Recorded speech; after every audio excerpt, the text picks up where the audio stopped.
Buenos días a todas y todos. Muchísimas gracias por estar acá. Les damos la bienvenida a esta clase abierta en la Universidad de los Andes y el Centro de Estudios Interdisciplinarios del Desarrollo. Se ha puesto a la tarea de abrir los espacios de la aula para tener discusiones públicas y colectivas sobre lo que está ocurriendo. En este caso, les invitamos a esta clase abierta sobre reforma tributaria y monumentos derribados en tiempos de justicia transicional.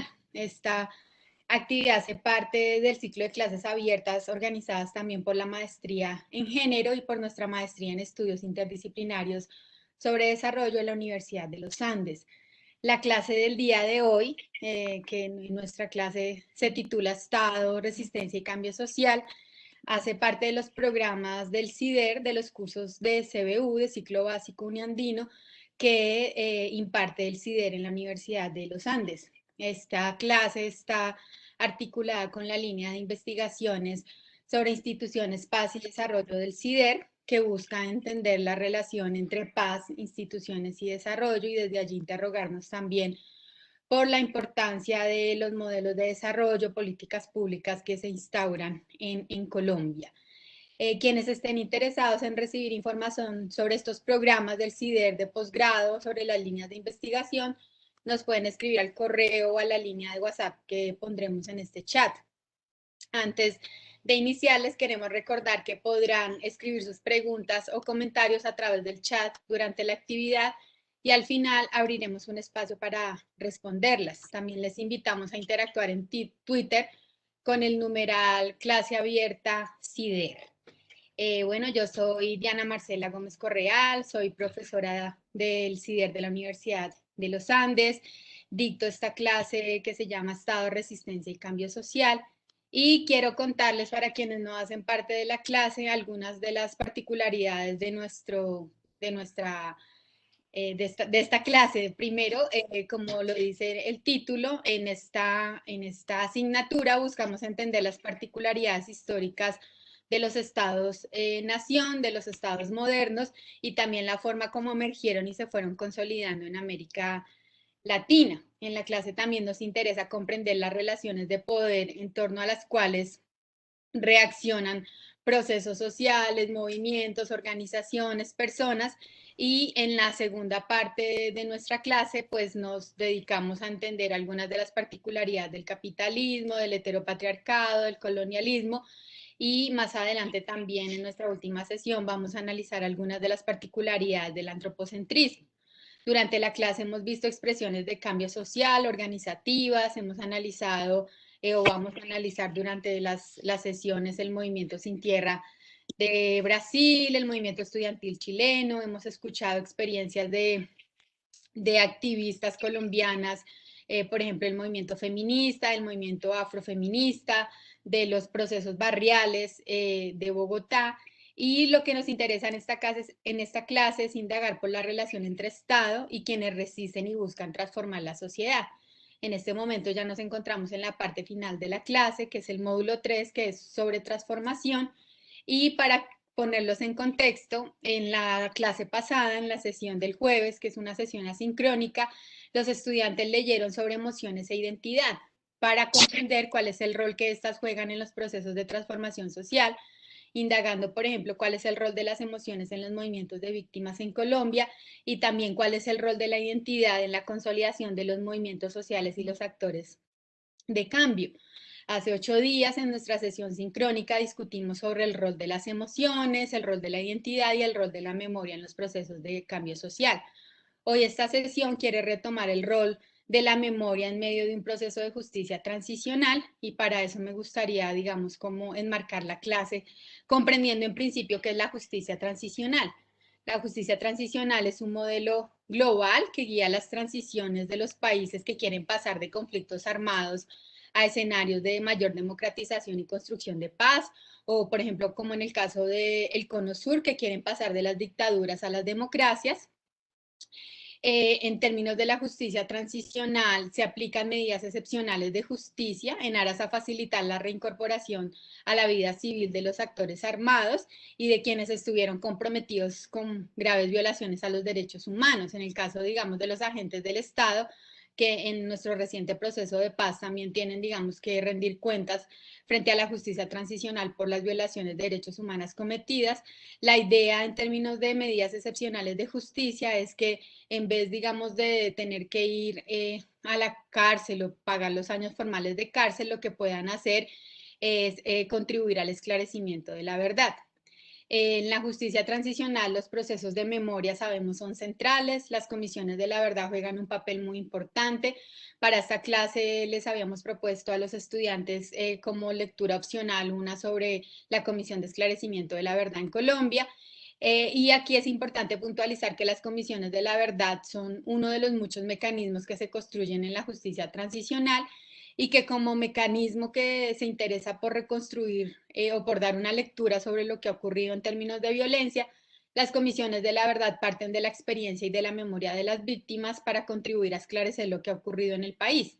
En el presente, en Colombia, como parte del punto 5 del acuerdo de paz, el punto 5 es el que se dedica a garantizar los derechos de las víctimas. Se ha creado la Jurisdicción Especial para la Paz, la Comisión de Esclarecimiento de la Verdad y la Unidad de Búsqueda de Personas Dadas por Desaparecidas.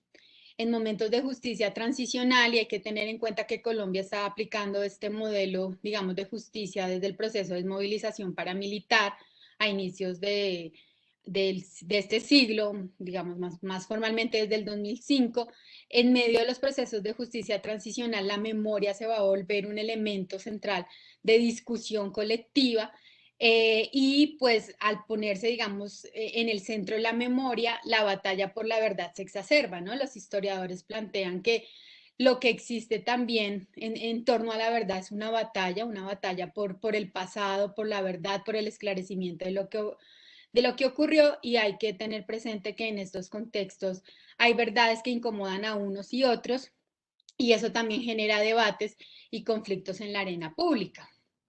La memoria, una cosa que es muy interesante de analizar es que la memoria excede los tiempos establecidos de la justicia transicional. Para el caso de nuestro acuerdo de paz y de la Comisión de Esclarecimiento de la Verdad, el centro, digamos, de la tarea de la Comisión de la Verdad es el análisis perdón, en la Comisión de la Verdad se centra en esclarecer qué ha ocurrido desde la creación de las guerrillas hasta el presente. Sin embargo, un aprendizaje que podemos hacer de la manera como los indígenas, las comunidades afro, las comunidades milenarias comprenden la memoria, es que el pasado nunca se va, ¿no? Y que lo que tenemos que aprender es mirar de cara a la cara al pasado, conversar con él para transformar las injusticias del pasado. Entonces, como analizábamos en nuestra clase anterior, la memoria ha sido esencial en los procesos de reexistencia de sujetos históricamente discriminados, entendiendo por ellos los indígenas, las comunidades afro, incluso las comunidades campesinas, las mujeres que han sido históricamente discriminadas, y comprender que sin la memoria no tendríamos hoy pueblos y naciones indígenas consolidadas y procesos organizativos como la Minga y el pueblo Misak. Sin la memoria no hubiesen resistido, digamos, a todo el proceso colonial y no tendrían hoy también aspectos muy significativos de su forma de organización social, de su visión sobre el mundo, de su cosmovisión que ofrecernos. La memoria no es una memoria solo de lo más inmediato que nos ha ocurrido, la memoria también es la de la larga duración, y lo que nos enseñan hoy los MISAC, que han derribado ya varias estatuas, pero sobre todo, digamos, de manera muy significativa, la de Sebastián de Belalcázar en Cali y la de Gonzalo Jiménez de Quesada en Bogotá, lo que nos enseñan los MISAC es que si no miramos de cara al pasado colonial, que es algo que suponemos que es lejano, pero que en realidad sigue muy presente, va a ser muy difícil transformar la realidad que vivimos hoy en Colombia. Entonces, nuestra pregunta del día de hoy, lo que nos convoca, es por qué los MISAC se han dedicado en estos últimos meses a derribar estas estatuas, qué significado tiene esto y qué relación tiene esto también con la justicia transicional y qué relación tiene también con lo que ha ocurrido en Colombia desde el 28 de abril, que es el paro que ha convocado a una gran cantidad de colombianos y colombianas. Por otro lado, la justicia transicional también ha sido mirada, digamos, con ojos críticos, han sido mirada con lupa por varias cosas, pero aquí me gustaría detenerme en dos. Uno, la justicia transicional ha sido, digamos, mirada con detalle porque en las transiciones se han fortalecido los modelos económicos dominantes. Es el caso, por ejemplo, de Chile, que cuando hizo la transición de la dictadura a la democracia, lo que ocurrió en ese caso fue, digamos, la instauración del neoliberalismo, la aplicación de este modelo de sociedad de manera muy fuerte, y lo que se ha visto en otros procesos, como por ejemplo el de Guatemala, que fue un proceso de paz que pasó del conflicto armado, digamos, a la consolidación de una democracia, es que durante esos procesos se fortalecen las visiones más dominantes, digamos, del capitalismo, y en el caso de la historia guatemalteca, el extractivismo, ¿no? La justicia transicional también ha sido, digamos, criticada porque no logra desestructurar los problemas que generaron la violencia, los conflictos armados, y pues en el caso nuestro, algo que se ha, digamos, mirado insistentemente en términos del acuerdo de paz, es que tanto ese acuerdo de paz nos sirve para desestructurar las desigualdades económicas. En Colombia hay un gran debate porque lo que muchos y muchas decimos es que se debe implementar el acuerdo de paz tal cual fue acordado para que nos ayude a avanzar en esas transformaciones económicas que necesitamos. El 28 de abril la gente, las y los colombianos salieron a las calles. Una demanda central, pero no la única, fue la reforma tributaria, tumbarla porque se consideraba injusta. Y al mismo tiempo los indígenas Misak tumbaron la estatua de Jiménez de Quesada en Bogotá. Jiménez de Quesada fue un colonizador español que fundó la ciudad de Santa Fe de Bogotá. Para eso entonces tenemos dos invitados. Tenemos a Francialena Yalandá, que nos avisó ya a último momento que estaba teniendo muchos problemas con el internet. Esperemos que se logre conectar. Francialena Yalandá es alcaldesa del Cabildo Nucorrac del pueblo Misak en Bogotá. Y tenemos también como invitado a Javier García, que es profesor del CIDER y es economista.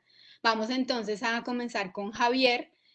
Confiemos que Francia logra llegar a tiempo, y si no, pues podemos articular también la conversación en torno a lo que conocemos que ha ocurrido con las estatuas.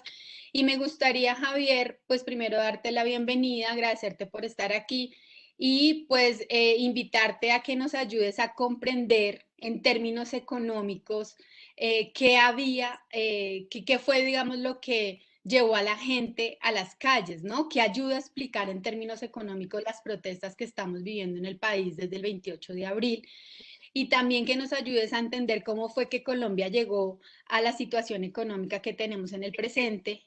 Muchos, digamos, el gobierno nacional dice que mucha de la crisis y que la reforma era necesaria porque se ha gastado mucho con la COVID-19. Entonces, sería bueno que tú nos ayudaras a comprender si la crisis económica emerge de ahí o es una crisis económica que viene más de otras políticas y decisiones en términos económicos, y también como la radiografía de qué tan desigual es Colombia y qué tanto tiene que ver, digamos, el modelo de desarrollo en esa desigualdad, y también las decisiones que se han tomado en términos de política pública.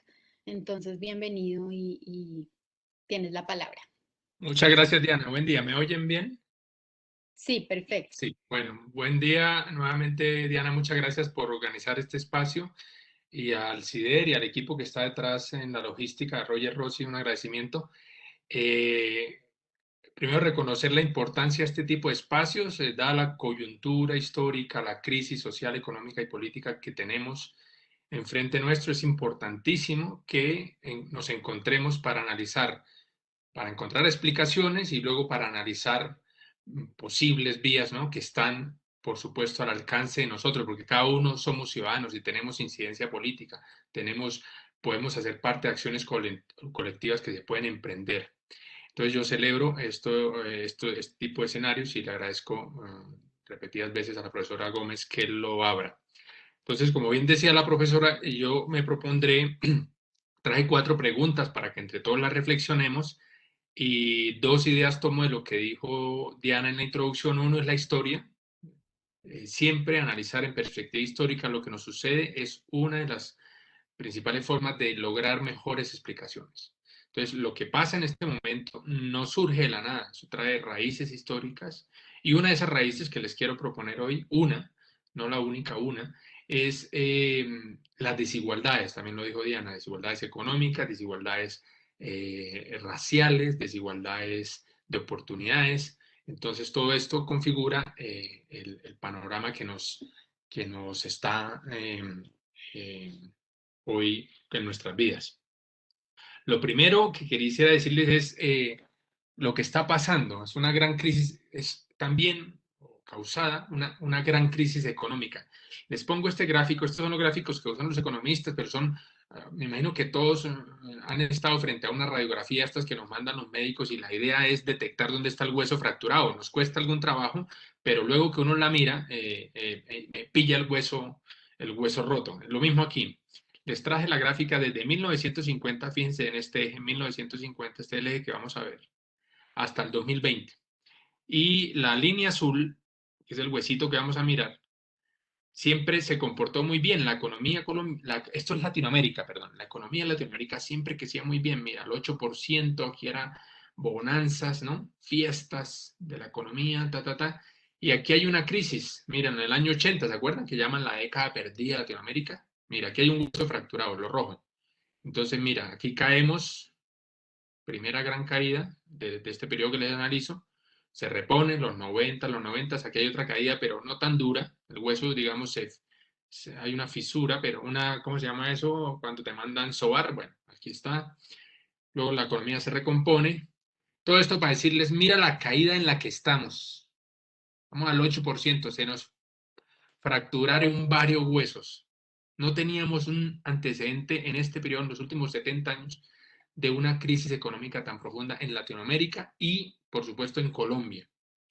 La economía colombiana cayó el 7%. ¿Esto qué significa? Que todo lo que nos ocupa diariamente, la actividad económica, ¿no? De ensamblar cosas, de confeccionar cosas, de preparar alimentos, de vender noches de hotel, de tomar vuelos, toda esa actividad económica, pues cayó en un 7%. ¿Y eso qué implicación social tiene? Porque economía, sociedad, política están vinculados. No puede uno decir que la economía es una cosa, ¿no? Y que estos son asuntos técnicos que le importan solo a los economistas y que lo otro es social y que lo otro es político. No, todo eso en la vida real tienen bridas, tienen conexiones, tienen trasvases.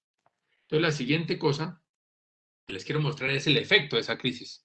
Aquí tenemos en un mapa la pobreza monetaria por ciudades y el desempleo. Los círculos rojos son la pobreza. Mira, el 41% de la población en Barranquilla, casi la mitad de la gente de Barranquilla, está en pobreza. ¿Sí? Lo mismo en Cartagena, 1 de cada 3 en Cali, casi la mitad en Bucaramanga, ¿sí? Y el círculo rosadito es el desempleo. Entonces en Barranquilla es el 11%, y miren el desempleo en Cali, el 18%, ¿sí? En Bogotá es del 20%, desempleo. Entonces la primera causa esta que les contaba, que es la caída de la actividad económica, a consecuencia del COVID, tiene un efecto, ¿no? Directo, inmediato, en la calidad de vida de la gente. Que aumenta la pobreza, aumenta el desempleo, aumenta la pobreza. ¿Listo? Entonces ahí se está cocinando, ¿no? Esa olla a presión, esa gran crisis social, y viene un pirómano, que ya sabemos todos quién es, y lanza una reforma tributaria. Un pirómano, porque no hay otro gobierno en el mundo que se esté planteando hacer una reforma tributaria para cargar de impuestos a las clases medias en plena crisis. Eso, tú no lo ves en noticias que haya otro gobierno en otro país diciendo, vamos, es el momento de hacer una reforma tributaria, hay que gravar más a los ciudadanos, hay que meterle la mano a los ciudadanos en este momento por impuestos. Es verdad, muchos países están en dificultades para cubrir los gastos que han aumentado, etcétera, etcétera, pero hay otras vías, como por ejemplo la deuda o las reservas internacionales. Bueno, luego, si hay más tiempo, hablaremos de eso. ¿Cómo llegamos hasta aquí? A este panorama de crisis social, económica, de desempleo, de desesperación de los jóvenes, de falta de oportunidades, de hambre, ¿no? De ira, de indignación. ¿Cómo llegamos hasta aquí? Hay una explicación, repito, no la única, es la de la desigualdad. Varios de ustedes habrán escuchado lo del índice de Gini, que mide la concentración de la riqueza, ¿sí? Entonces, el índice de Gini tiene valores entre 0 y 1. Números aquí, a la izquierda, lo bajito, 0,35, es menos desigualdad, es un país menos desigual. Números altos, cercanos a 1, 0,65, por ejemplo, es países muy desiguales. Entonces, les pido el favor, Colombia es la línea amarilla. Miren a Colombia. Tenemos del año 90 al 2014, por ahora, yo les tengo después más años. Pero esta gráfica me gusta porque muestra algo que es una buena explicación de qué ha sucedido. La desigualdad en Colombia empezó en 1991, era del 0,54, ¿sí? Y subió, y una década y media después sigue en el mismo nivel, 0,54, o sea, no cambió nada la desigualdad.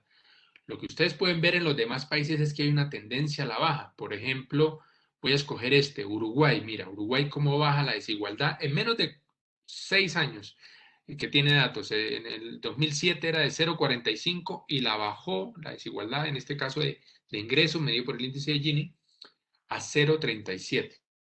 También la bajó este país, aunque menos, es Brasil, que es uno de los más desiguales. Esto es solo una muestra de Latinoamérica, que somos los más desiguales del mundo.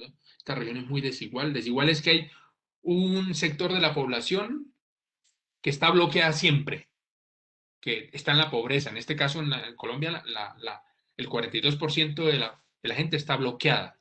No tiene 3 comidas al día, sus hijos posiblemente no van a colegios cuando crecen, ¿no? No van a la secundaria. Todo esto es bloqueo. Espérate que tengo una manifestación en mi casa.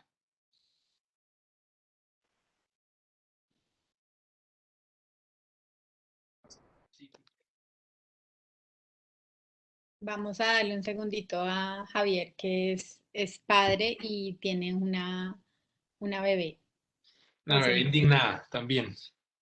Bueno, es que me dejas concentrar. Bueno, pero el principal mensaje de este gráfico, de esta otra radiografía, y ya vimos el hueso quebrado era la amarilla, es que la desigualdad en Colombia es intocable, no varía.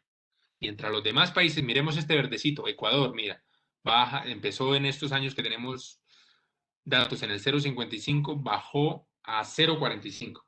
Entonces, este era el panorama. Todos bajan y Colombia, bien, gracias. ¿Sí? Aquí hay más años para los que quieran, hasta el 2018, pero la situación es la misma. Miran a Colombia, es la verde esta mal punteadita. Entonces empezó en 0,55 y parece que en los últimos años, en el 2014 al 15, bajó un pelín, pero en todo caso sigue con una desigualdad altísima, ¿vale? Esa es una medición, es un primer examen de la desigualdad por ingresos que se mide con el índice de Gini. Y ahí mal, ¿vale? Mal Colombia. Bueno, otra forma de medir esa desigualdad es cómo entre diferentes clases o grupos sociales se reparte la torta económica. La torta económica le vamos a llamar anualmente el PIB, el PIB, ¿no? Que es todo lo que se produce, ¿no? Y se vende en una economía en un periodo determinado. Entonces piensen en todas las neveras que se vendieron en un año, las noches de hotel, los almuerzos en los restaurantes, las ropas que nos ponemos, todo eso hace parte del PIB y como contrapartida, ¿se acuerdan? En contabilidad, los que les torturaron con contabilidad en el colegio, se hacía por partida doble, ¿no? Una cosa ingresa y otra sale. Pues lo que ingresó, lo que se vendió como los bienes y servicios que les mencioné, neveras, noches de hotel, restaurantes, etcétera, tuvo como contrapartida que eso significó ingresos para mucha gente, ingresos para los trabajadores que recibieron salarios y beneficios o utilidades para las empresas. ¿Cómo se reparte entonces eso entre clases sociales? Entonces, lo que podemos ver aquí es que hay un 20% más pobre que recibe el 5%.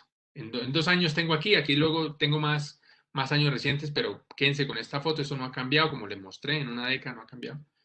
El 20% más pobre recibe solo el 5% de esa torta que le llamamos economía, ¿no? Fiesta. El 20% más ricos recibe la mitad, o toma la mitad de la torta, ¿sí? Y aquí hay una clase media, ¿vale? Que toma estos toman el 20%, que sería la media alta, y la media baja, pues el 15%. ¿Es esto así en otros países? Vamos a ver que no. Y esta es la desigualdad estructural, que hay una clase, un 20% muy rico que se queda con la mitad de la torta, lo vemos, y un 20% que no le dejan ni, bueno, le dejan este porcentaje. Colombia es una de las economías con mayor desigualdad en el mundo, es lo que he intentado sostenerle. El ingreso de los 5 más ricos, de las 5 personas más ricas, suma tanto dinero como el de 8.2 millones de personas, que representan el 55% de la población pobre. O sea, 5 ricos ganan lo de 8 millones de personas pobres. ¿Sí? Bueno, vámonos. Otro indicador de la desigualdad es que el quintil más rico gana 11 veces más que este. ¿Sí? Eso no es así en todos los países. Vamos a verlo, porque dirán, bueno, no, profesor, pero desigualdad sí, pero no así. Bueno, mira otros países. Francia es el azul, miren los diferentes, es la misma gráfica que les mostré aquí para Colombia, ahora les traje varios países. Cada barrita es un país. Francia es el azul, Suecia el amarillo, Estados Unidos, que aquí en muchos sectores de la población causa inspiración Estados Unidos, entonces lo pongo ahí, Estados Unidos, Chile. Puse Chile porque recuerdan lo que pasó el año pasado, el 2019 en Chile. Allá también hubo un salto de la juventud por la desigualdad, que es por la desigualdad de oportunidades. Y el azul claro, el de más bajito de los colores, es Colombia. Observen qué pasa. Primera gran diferencia. Vamos a pellar el hueso roto. La clase, el 20% más pobre en Colombia, recibe mucho menos que lo que reciben en los países europeos la clase, el 20% más pobre. De hecho, allí reciben el doble, el 20% más pobre. Mira, Colombia, en Chile y en Estados Unidos, que son países muy desiguales, el 20% muy pobre recibe el 5%. Y en cambio en Europa, que son países, son regiones más igualitarias, donde los derechos humanos fundamentales, ¿no?, están mejor protegidos, pues el 20% más pobre recibe el 10% de la torta, ¿sí? Vamos al extremo. ¿Qué pasa con los más ricos? Pues los más ricos, el 20% más rico en América, en Estados Unidos, en Chile. Mire esto de brutalidad en Chile. Por ejemplo, los jóvenes saltaron. Y en Colombia, pues se quedan con el 50% de la torta, como se los decía. En cambio, en Suecia y en Francia, ricos sí, pero no así. Porque claro, también hay reconocimiento de que hay, pues, remuneraciones altas o lo que sea, pero en todo caso no son 10 veces, no son 11 veces la de los más pobres, sino que un poco menos, ¿no? Bueno, siguiente cosa. Bueno, no mentira, ya les mostré que somos profundamente desiguales, que los ricos, muy ricos, están lejísimos de la población pobre y que eso no es necesariamente así, ni está en la Biblia, y que vemos países que han corregido esa desigualdad. Ahorita veremos cómo se corrige esa desigualdad. Último indicador, última radiografía que les quiero mostrar es distribución de la tierra, que es un activo. Y un activo muy importante en países como Colombia que tienen una vocación agropecuaria, ¿sí?, que hay un importante sector de la población que vive en el campo y que entonces podríamos esperar que fueran dueños o que tuvieran un activo, una riqueza que se llama la tierra. Nuevamente vamos a poner el Gini como un indicador de medida de concentración de la tierra, en este caso, y aquí el IDH, que es un índice de desarrollo humano que muestra que básicamente números cercanos a 1 tienen mayor desarrollo humano y números bajitos tienen peor desarrollo humano, ¿sí? Entonces, mira, estos países, Dinamarca, Países Bajos, Suecia, tienen alto índice de desarrollo humano, mira, valores cercanos a 1, 0,7, 0,8, 0,8. Y estos países de América Latina tienen muy bajo índice de desarrollo humano, ¿sí? O sea, índice de desarrollo humano significa ¿dónde vive la gente mejor? Pues aquí, mira. Y aquí, pues, viven menos mejor, ¿no? Bueno, ¿Con cuál cosa está asociada aquí en este caso, en esta radiografía que les presento? Con el Gini, de tierras. En los países, recuerden que Gini, valores bajitos, es que están mejor distribuidas las cosas, está menos concentrada. En cambio, valores cercanos a 1, mira, 0,93, 0,87, 0,85, muy cercanos a 1, es que la tierra en este caso está concentrada, la tienen pocas manos, tienen una gran torta de hectáreas de tierra, ¿sí? Una gran porción de hectáreas de tierra en pocas manos. Pues eso explica bastante en los índices de desarrollo humano. Mira, estos países tienen menos concentración de la tierra, Países Bajos, Dinamarca, mira Suecia qué bajito tiene la concentración de la tierra, y tienen mejores índices de desarrollo humano. Por el contrario, estos países que tienen muy concentrada la tierra, grandes extensiones en pocas manos, pocas familias, y otro gran número de personas con poquita tierra, con 1 hectárea, familias con 2 hectáreas, pues el índice de Gini, mira, es muy desigual y el IDH, como resultado, es bajito. La gente vive peor, ¿no?, que en los otros países. Esto se junta con otra forma de mirar la desigualdad, que es la desigualdad, la llaman horizontal, y es como entre grupos poblacionales, étnicos, sociales, culturales, hay desigualdades. Y ese tipo de desigualdades son producto de la discriminación sistemática. Por ejemplo, racismo, ¿no?, clasismo, todo lo que termina en ismo. Y eso también está ocurriendo en Colombia, lo que ocurre en Cali, o lo que ocurre con regiones que históricamente han estado bloqueadas, Chocó, Guajira, que son mayoritariamente afrodescendientes e indígenas. Esto se muestra aquí. Mira, traje varios indicadores. Por ejemplo, miremos mortalidad infantil o miremos pobreza, medida por NBI. El promedio nacional de pobreza es 45. Si el municipio es mayoritariamente indígena, la pobreza sube a 69. Si el municipio es afrocolombiano, la pobreza es 62. O sea, mira, es mucho más grande en los municipios indígenas y en los municipios afro la pobreza. Ahí hay una desigualdad horizontal, se le llama en términos del PNUD, pero que alude a grupos étnicos, a grupos sociales, en este caso también afrodescendientes. Miremos la mortalidad infantil. Míralo, es 21, mortalidad infantil, y en municipios indígenas mira cómo sube a 34 y cómo sube a 30 en afrodescendientes. Entonces ahí también hay otro rasgo de la crisis que tenemos, es grupos sociales, indígenas, afrodescendientes, han estado históricamente bloqueados. Y estoy usando una palabra provocadora que es bloqueo. Han estado bloqueados de ese flujos, ¿no?, económicos, sociales, de derechos fundamentales, de estar fuera de las privaciones que son la pobreza, el hambre, la exclusión, la falta de oportunidades para educarse con calidad, etcétera, etcétera. ¿Cuál es el efecto de la desigualdad? Ya miramos, ¿no?, un país profundamente desigual en términos de ingresos, vemos un 20% más rico que gana 11 veces más que el 20% más pobre, vemos que el 20% más pobre tiene una pequeña porción de la torta que no logra, ¿no?, hacer justicia con sus necesidades.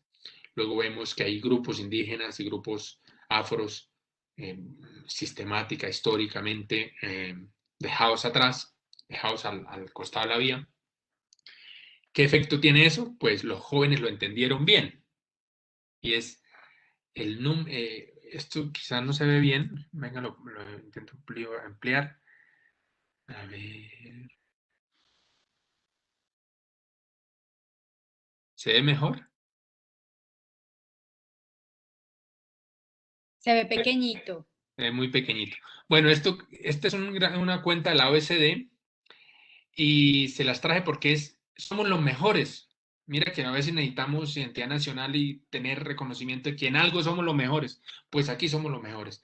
Somos el país donde más generaciones toma reducir la desigualdad. Mira, es el número de generaciones que tomaría para aquellos nacidos en familias de bajos ingresos acercarse a la clase media, llamémoslo. En Dinamarca toma 2 generaciones. Si tú naces en una familia pobre, en 2 generaciones estarás en clase media. En Finlandia, en Noruega, en Suecia, 3 generaciones. Pues en Colombia, que no nos gane nadie. 11 generaciones. Toma salir de esa trampa, ¿no?, que llaman trampa de pobreza, de una familia de bajos ingresos, y llegar a ascender movilidad, ¿no?, social y económica para situarse más o menos en clase media. Los jóvenes entendieron esto. Los jóvenes ven que este es un país desigual en el que las oportunidades no están siendo para ellos, que las ven pasar siempre, y por eso esa indignación, esa rabia que están expresando. Por eso ustedes vieron también que lo que mejor, sus prioridades en lo que demandan el movimiento, eh, lo que demanda el movimiento juvenil de protesta, lo primero que piden es empleo, oportunidades de empleo, y lo segundo, oportunidades de formación. ¿Cómo está de mal la situación del país que tenemos a jóvenes, ¿no?, desesperados pidiendo empleo, que les ocupen, que les den la oportunidad de trabajar, de construir sus proyectos de vida, ¿no? Y luego veremos indicadores de educación, es la expresión que hay en las calles, es que los jóvenes también vieron que no tuvieron y no van a tener, si no se corrigen las cosas, oportunidades de formarse. Les decía, ¿qué pasa en otros países? ¿Cómo ocurre esto de la desigualdad? Que allí también se quedan con los brazos cruzados, se reúnen a cantar y siguen y dejan que la desigualdad siga igual. Pues no. Les traje ejemplos. Mira, las barritas azules, cada grupo de barritas, el azul y la rojita, son países, ¿vale? Finlandia, Dinamarca, Bélgica. Aquí tenemos a Chile, Turquía, Estados Unidos, Reino Unido. Cada barrita es un país.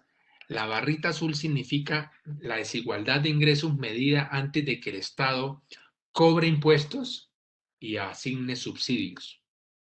Entonces aquí en Finlandia, el extremo, o en cualquiera de estos, la desigualdad es de 0,50 antes de que el Estado meta mano. Repito, cobre impuestos a los que más tienen y subsidie a familias de bajos ingresos y a empresas pequeñas o medianas que generan empleo. El Gini, entonces, antes de impuestos y antes de subsidios, es igual al de Colombia en Finlandia.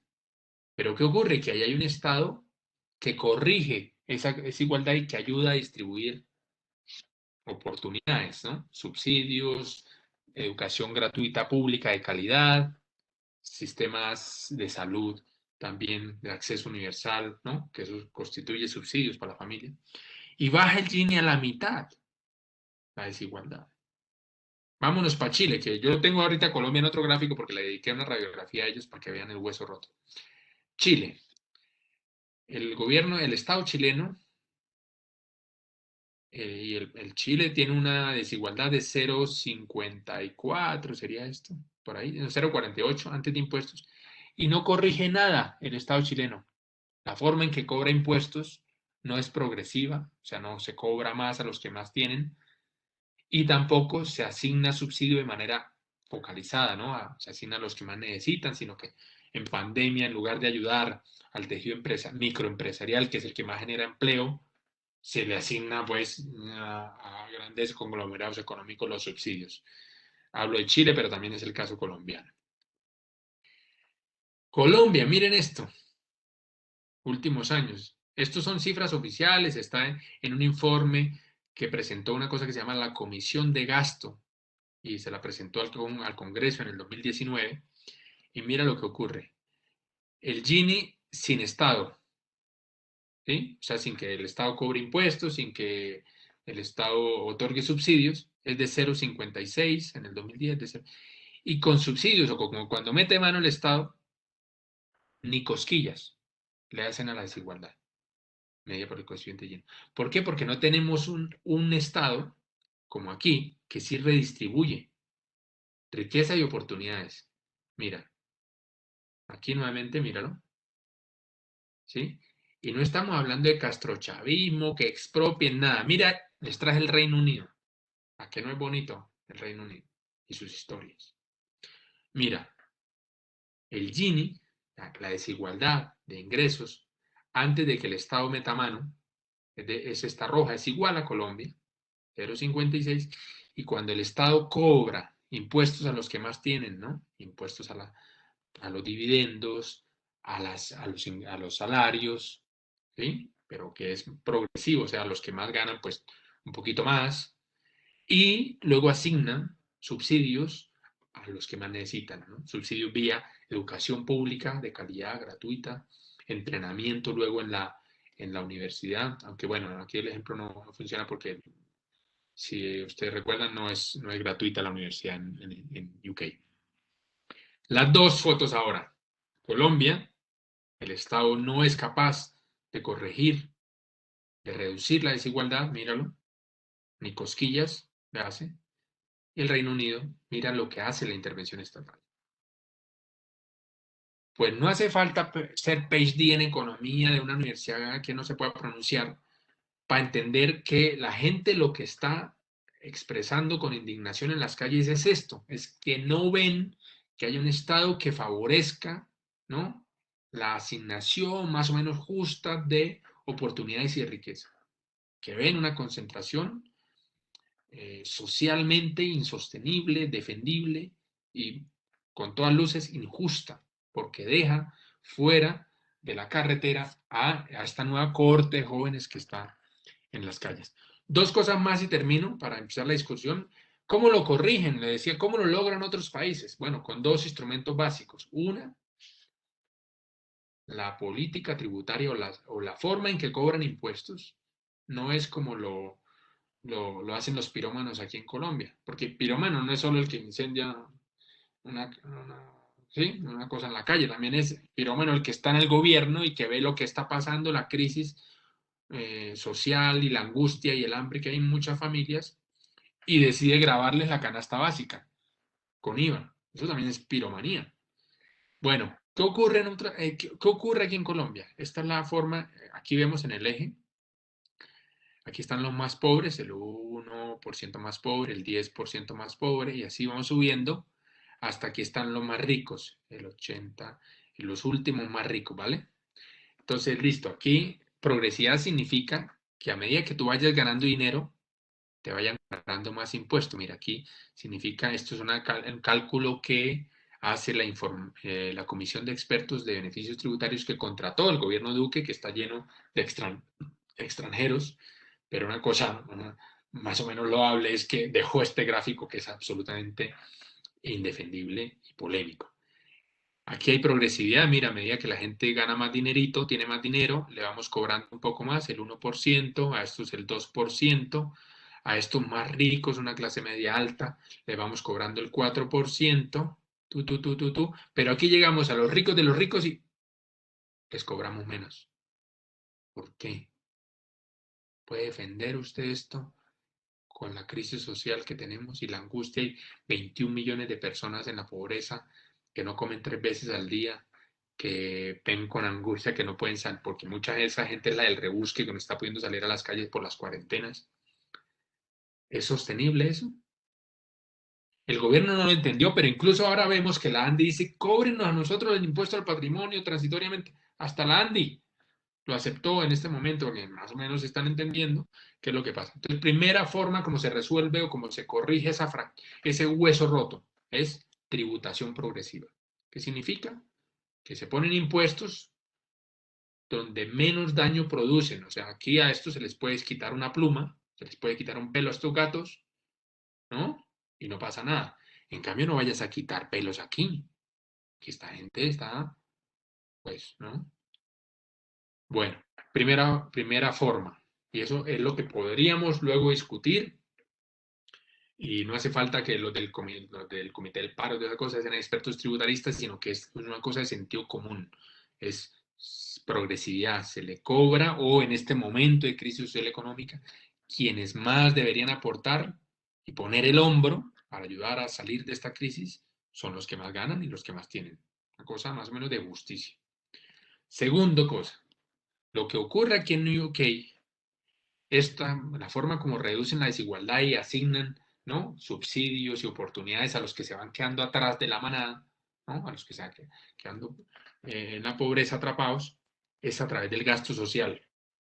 Y un gasto gasto público que es absolutamente defendible es el gasto en educación. Y aquí no me quise comparar con países de la OECD ni nada, sino les traje los vecinos, los de Latinoamérica.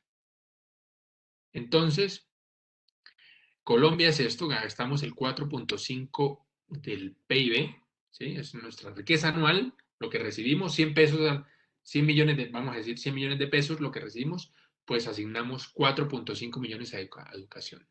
Pero mire Costa Rica, casi el doble de nosotros, el 7%, 7.1%, el 6.2%, ¿sí? Entonces, esto más o menos indica que habría espacio, habría, ¿no?, la obligación de aumentar el gasto que tenemos en educación. Por supuesto que también se oyen estas opiniones en que ya estamos gastando un buen nivel, ¿no?, que tenemos un buen nivel de gasto público y que lo que hay o márgenes para mejorar la eficiencia y reducir la corrupción. Sí, eso es verdad. También lo que es verdad es que qué es prioridad en el gasto cuando tienes una crisis social. Y también vimos cómo aparecieron unas prioridades de la nada en plena crisis, ¿no? Gastar 14 billones en unos juguetes, cuando lo que habría que aumentar, ¿no?, el gasto es en otras prioridades. Bueno, creo que con esto termino.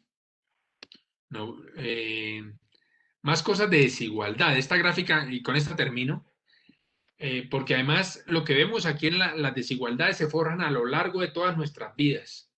Entonces, hay unos niños que nacen en un 20% rico, que tendrán todas las oportunidades, van a colegios de buena calidad, luego se entrenan bien y bueno, podrán ocuparse en lo que la vida les dé y ellos quieran. Si quieren ser los guitarristas y tener la guitarra de Jimi Hendrix, pues lo podrán hacer. Si quieren volverse ingenieros y construir puentes, pues también lo pueden hacer. ¿Qué ocurre? Que el otro 20% pobre, pues no tiene esas opciones, queda bloqueado en ese 20% pobre, porque no tiene educación de calidad, ¿no? Los colegios públicos son, en su mayoría, ¿no?, ahora que no, no me salten a la yugular, yo vengo de colegio público, universidad pública, todo, yo soy ese resultado de oportunidades, soy yo, testimonio, aquí estoy ayudando a que esta sociedad mejore. Entonces, decía que este 20% más pobre, cuando no se le dan esas opciones, esas oportunidades, pues quedó bloqueado, quedó secuestrado por la pobreza. Y así ocurre entonces a lo largo de su vida. No podrá ocuparse en empleos dignos, tendrá que recurrir al rebusque, ¿no? Durante su vida productiva tendrá malos salarios, no tendrá protecciones sociales, si cae enfermo o se accidenta en el trabajo o en el mundo agrícola, que lo conozco bastante bien, si se cayó de un árbol cogiendo frutos y se fracturó un hueso y de esos 2 meses que va a estar incapacitado no va a recibir ingresos porque no tiene protecciones sociales. Todo eso se va haciendo durante tu vida, tu ciclo vital de marginación, de pobreza, exclusión, y llegas a las pensiones. Y este es el gráfico que también debemos hablar en Colombia.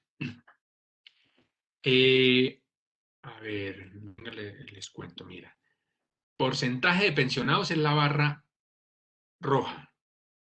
Entonces el 50. Ah, bueno, y una cosa hay que decir. Solo creo que 1 de cada 4 recibe pensiones en Colombia. 1 de cada 4. Los otros 3, abuelos y abuelas, están en la porca miseria. A algunos les vemos que les disfrazan de unos colores, en las ciudades sobre todo, les disfrazan de unos colores ahí como anaranjados y verdes y los ponen a hacer gimnasia y cada 2 meses creo que les dan 70.000. Eso no es pensión. Bueno, son auxilios que vale que están bien, pero habría que mejorarlos porque esos 3 que no reciben pensiones pues están en la miseria, ¿no? Y en la vejez, que no tienen fuerza productiva. Entonces, bueno, hablemos ahora de ese 1 de cada 4 que se pensiona. Ya hay una desigualdad jodidísima entre abuelos, perdonen mis expresiones, pero cuando la lengua se me va calentando voy diciendo palabras que tomo agüita. La desigualdad entonces ya la vimos en la vejez, es solo 1 de cada 4 se pensiona, recibe una pensión formal. Bueno, ahora vamos a ver la foto de ese 1 que está pensionado. De esos que están pensionados, el 51% recibe un salario mínimo. ¿Sí? Esto, aquí nos vamos a mover entre salarios mínimos. Este 50% está pensionado y recibe un salario mínimo. Este 25% recibe entre 1 y 2 salarios mínimos. ¿Sí? el 15% recibe entre 2 y 4 salarios mínimos. Y aquí hay un 1% pensionado que recibe más de 10 salarios mínimos. ¿Listo? Esa es la distribución de los pensionados. Entonces, por ahora es importante decir que la mayoría de la gente, el 50%, la mitad de los pensionados, reciben un salario mínimo. Estas son pensiones públicas, ¿sí? Ahora, vamos a ver cuánto está gastando el gobierno en eso. Entonces, mira, subsidio en millones.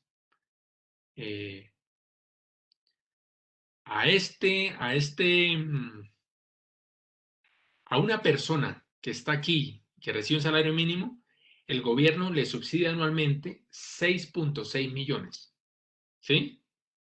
Vámonos al extremo. A una persona que está aquí, que recibe más de 10 salarios mínimos, a una persona, el gobierno le subsidia 58 millones. ¿Cuál es la desigualdad aquí? Que hay un 1% de pensionados en los que nos estamos gastando 10, 9, bueno, ¿cuánto será eso? 8 veces, algo así, 6 por 8, 9 veces, casi, ¿no? Lo que se gasta en uno de aquí. Por supuesto, ¿no? Si alguno resulta que tiene un familiar que está aquí, etcétera, no le vamos a odiar, no nos parece mal. Lo que ocurre es que esto el Estado lo puede corregir. Él ya tiene un derecho adquirido, esta persona pensionada aquí ya tiene un derecho adquirido, etcétera, etcétera. Son sobre todo los sistemas estos de pensionales, yo no recuerdo el nombre, pero ahora lo diré. Son 3 o 4 sistemas pensionales públicos que tienen estos grandes beneficios. No está mal, lo que está mal es que hayan 3 de cada 4 ancianos sin pensión. Eso es lo que está mal. Y la reforma tributaria intentaba o propuso en uno de sus no sé cuántos artículos, creo que en 200, proponía gravar estas pensiones. En gracia de la discusión uno puede decir, pues sí, se puede grabar estas pensiones que ganan pues bastante, comparados con estos que ganan un salario mínimo. Bueno, son temas, en todo caso, controversiales, políticos, que no admiten solución única ni verdad revelada y en la que cada opinión ciudadana es, por supuesto, bienvenida. Yo creo que con esto termino, Diana, para iniciar una conversación en la que, por supuesto, tú tienes muchas cosas que decir. Muchas gracias, Javier. Creo que nos permites entender pues la complejidad que está viviendo Colombia en términos de desigualdades sociales. Creo que este panorama es muy importante porque a veces nos quedamos con la idea de, por un lado, por algunos actores que la reforma era necesaria y que eso era lo que había que hacer. Y por otro, pues que la reforma no es buena, pero como que no entendemos la complejidad de la realidad que hay detrás de todo eso. Entonces, muchísimas gracias por eso. Contarles que Francia tuvo problemas de conexión a Internet y creo que esto nos hace reflexionar con Javier también en términos de las desigualdades sociales, ¿no? Francia no tiene el mismo acceso a Internet que tenemos nosotros, tiene dificultades también en términos, digamos, no solo de conectividad, sino en términos económicos para tener este servicio y eso limita mucho también la manera en que muchos colombianos, colombianas, nos podemos desenvolver en el trabajo y en la educación. Ese es un tema que ha salido recurrentemente en términos de la COVID, de la pandemia, y creo que una cosa importante de poner de presente es que la pandemia lo que hizo fue poner de presente los problemas estructurales que vivimos como sociedad, ¿no? Muchas veces como que se quiere, digamos, culpabilizar a la pandemia de los problemas que tenemos, pero en realidad nuestros problemas son estructurales y lo que hizo la pandemia, el aislamiento, es pues poner eso mucho más de presente, de cara a los ojos de todas y todos, y también nos permitió ver mucho más las desigualdades. Entonces, como Francia está teniendo problemas de conectividad, yo lo que voy a hacer es mirar cómo puedo organizar con ella para hacer una grabación independiente y circularla por las redes del CIDER para que su voz no se quede perdida a causa de, digamos, de estas desigualdades que vivimos. Y entonces me gustaría que Javier nos ayudara a resolver algunas preguntas que ya están en el chat. Yo tengo una pregunta que recojo de otras sesiones de mi clase y es que no comprendemos cómo es que están estructuradas las clases sociales. Entonces, si tú nos puedes explicar cuánto gana alguien que es considerado rico, cuánto gana más o menos alguien que es considerado de clase media alta, y cuánto está ganando o adquiriendo para su sustento cotidiano alguien que es clasificado como estratos 1, 2 o digamos población pobre. Y entonces voy a ir contándote otras preguntas que hay también en el chat. Una de esas preguntas que hay es si tú ves algo bueno en la reforma tributaria que propuso el gobierno nacional. Si no hay nada que rescatar de esa reforma tributaria. No sé si quieras comenzar con esas dos y luego te comparto otras que hay en el chat. Bueno, chévere, gracias. ¿Están viendo mi pantalla? Sí. Perfecto. La primera es lo de las clases sociales según ingresos, ¿no? En Colombia tenemos el DANE, ¿no? Que, puestos a hablar bien de algo, pues del DANE hay que hablar bien. Tenemos ahí un director que, bueno, pero que está dando cifras que nos ayudan a cualificar un debate y cifras que más o menos en este momento son confiables, ¿no? Porque ahí sí que estaríamos en el peor de los escenarios. Es como cuando tú vas a un médico, te manda exámenes de sangre y luego el examen de sangre te lo falsifican y ya no sabes tú qué tienes, ¿no? Pues aquí lo que reconocen muchos sectores académicos y políticos públicamente es que el DAN está haciendo un buen trabajo. Entonces, bueno, puesto ese primer elemento es, el DANE hace unas encuestas que se llama encuesta hogares, gran encuesta integrada de hogares, la GAY, gran encuesta integrada de hogares, donde uno de esos módulos pregunta por ingresos, o un poco determina la plata que hay en cada familia. Se entrevistan a, si no recuerdo mal, eran unas 600.000 hogares, o sea que es harta, mucha población, 600.000, distribuidas en Colombia, todas las ciudades, urbano, rural, por, por, por la idea es que estén representados pues allí todos los niveles de riqueza, ¿no? Los más ricos, los menos ricos, etcétera. Bueno, y hay un módulo que pregunta por ingresos, ¿no? Entonces intenta determinar pues cuánto ganas en el hogar, ta, ta, ta, ta, ta. Pero hay un primer problema allí en esta gran encuesta y es que según la gran encuesta, este 10% más rico, que ha sido el más polémico, es el que recibe, perdónenme, aquí no les voy a dar cifras precisas, pero más o menos lo que viene a mi memoria, son hogares que reciben 14 millones de pesos. ¿Sí? Quizá un poquito más o alguien me dice un poquito menos, no pasa nada, pero háganse una idea, quedémonos en 14. Según esa encuesta, son los más ricos los que ganan 14 millones de pesos. ¿Qué ocurre? Que hay un primer fallo y es que los más ricos, los muy ricos, no están siendo encuestados porque estos que les ponen chaleco rojo, ¿no? Del DANE, pues tienen facilidades para ir a clases, ¿no? Medias, populares, etcétera, pero tendrán menos facilidad para ir a entrevistar bueno, a las personas de altos ingresos, de muy altos ingresos. Piensen en grandes empresarios, ¿no? Entonces, esas familias de muy altos ingresos no están bien representadas en nuestra gran encuesta. Por eso, entonces, sale a la opinión pública que usted es rico y muy rico si gana 14 millones. Bueno, y las decisiones se toman a partir de ahí, ¿sí? Entonces hay una primera cosa que llama la atención, sobre todo, por ejemplo, Jorge Iván González, búsquelo en los medios, él habla de eso, es los hogares muy, muy ricos no tenemos datos. Entonces, ahí hay una primera falla. Bueno, ¿cómo se hace esto de las clases, o sea, lo de los quintiles? Estos quintiles que aquí les mostré. Ay, esto no me deja reservar.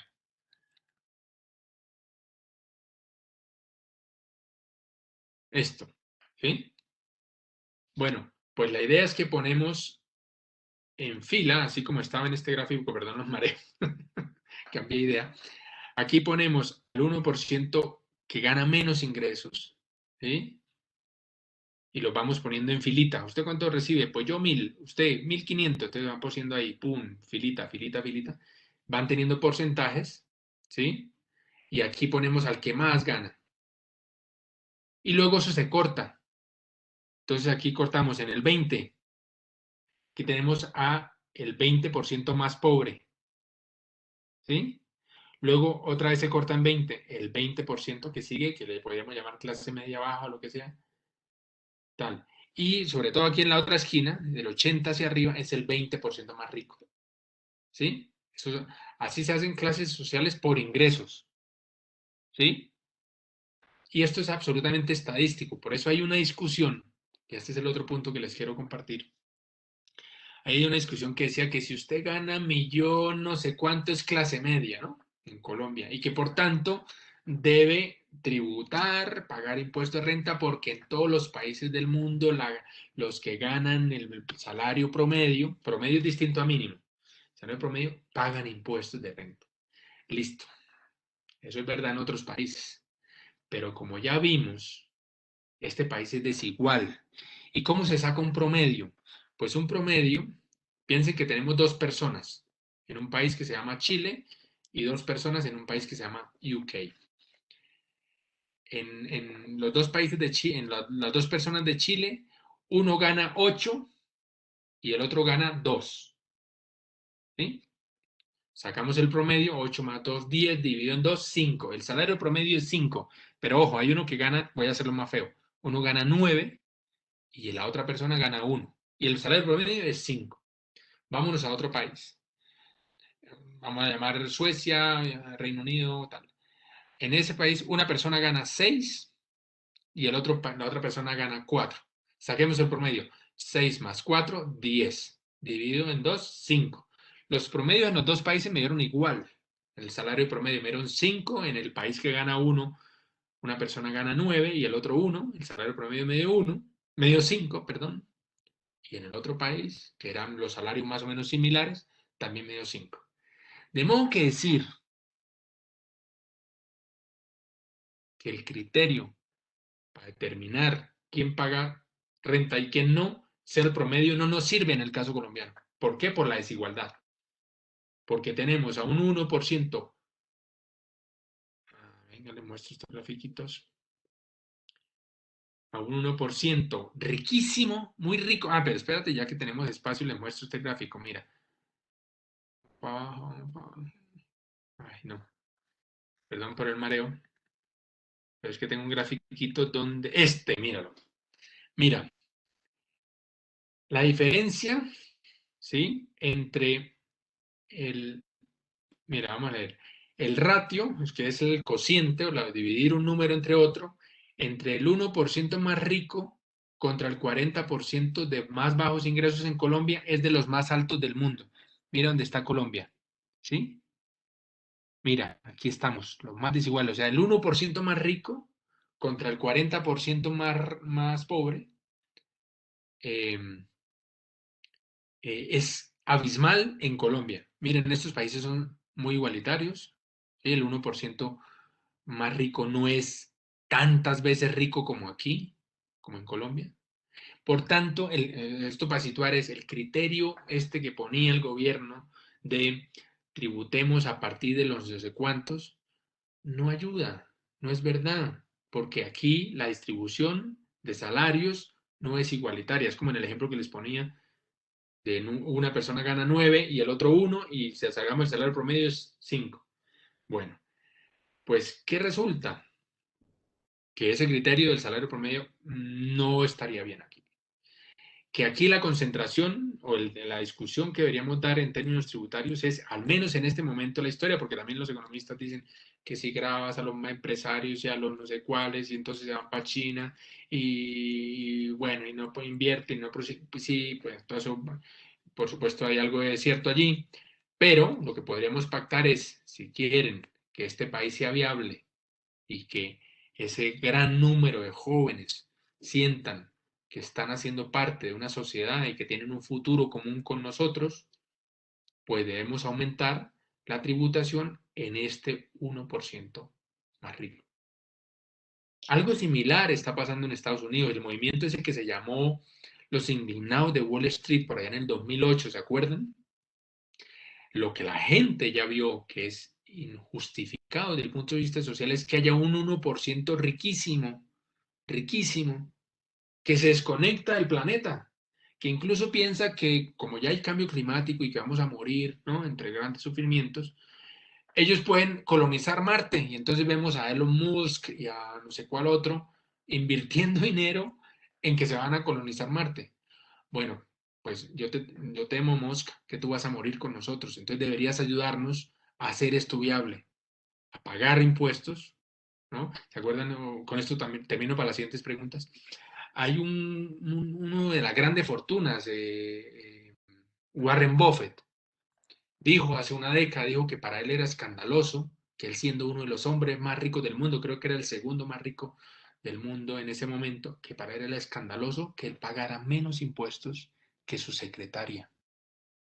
Y es que así estamos en el mundo. Es la carga, ¿no? de la tributación, la mano al bolsillo, se la están metiendo muy duro a la clase media y hay un 1%, ya no digo el 10%, digo el 1%, marcianos, preocupados por irse a colonizar Marte. Eso la gente lo está entendiendo y se indignan aquí y en Nueva York y en Chile. ¿Listo? Bueno, ¿yo Javier, respondí las tres preguntas o yo no sé? sí, más o menos, gracias. Javier, llegó Francia, le vamos a dar la palabra a Francia, entonces si tú puedes, porfa, en el chat ver las preguntas que se han dirigido a ti y si las puedes condensar. Francia, bienvenida, nos alegra mucho que te pudiste conectar. Aprovechemos este tiempo para que nos cuentes por qué los MISAC han decidido derribar estatuas, qué significado tiene esto y qué es lo que están buscando con estos actos, porque en el 2021 hacer esto es importante luego de que el encuentro o desencuentro entre los dos mundos ocurrió en 1492, hace más de 500 años.